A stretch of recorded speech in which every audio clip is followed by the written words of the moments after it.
sometimes when you practice the Kriya Pranayama techniques, many people don't feel anything. And they think they're doing it wrong. You're not doing it wrong, you just don't have the sensitivity.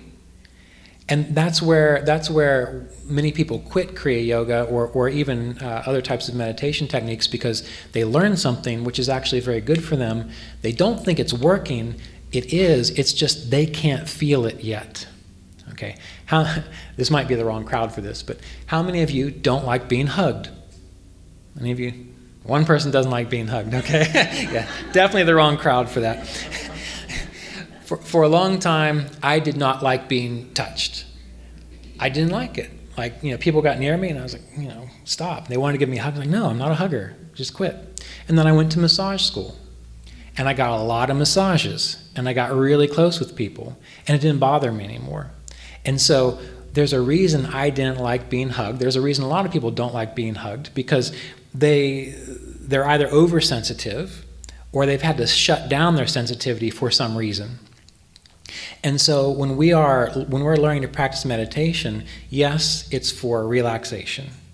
Yes, it's for improving your blood pressure and these kinds of things. But the real reason we practice meditation is to give us a subtler awareness of life. And if you have experienced trauma, if you've experienced emotional difficulty, if you've got defense mechanisms, you're going to be desensitized to some degree. And if you've got that going on, it is going to be harder for you to experience deeper states of consciousness.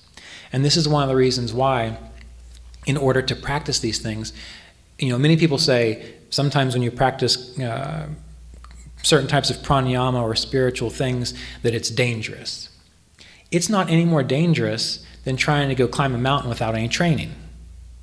If you want to go climb a mountain, you learn how to climb a mountain. You prepare yourself. You make yourself stronger. You learn how to do the process. When you're learning to go within, spiritually speaking, you have to be prepared. That's why in the Yoga Sutras, the very first statement is, "And now instruction in yoga practice." It doesn't say, "Hey Joe, do you know anything about yoga or how to sensitize yourself and experience deeper states of consciousness?" It says no, and now, which means this is for a person who has prepared themselves to have the capacity to go within, to feel comfortable and safe going within. When people talk about Kundalini syndrome, I meditated and then I went crazy. It's not that they meditated and they went crazy. It's that they started to meditate and they became acutely aware of a lot of the troubles that they had that they haven't worked out psychologically. That's what Kundalini syndrome is. So this is why when you're beginning this process, there's a few things to keep in mind. Number one, you want to learn to move from the physical to the subtle. The physical to the subtle.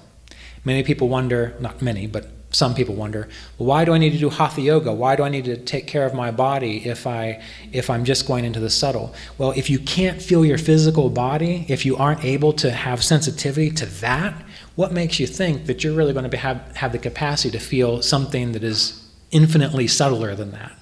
So getting awareness of the physical body is not about glorifying the physical body. It's about learning to be strong and to increase your capacity to have the sensitivity. So the whole step-by-step process of experiencing samadhi is going from the physical and learning to focus on that. Once you have that capacity, you then move into the subtle. And it's all about creating momentum. Everything is about creating momentum.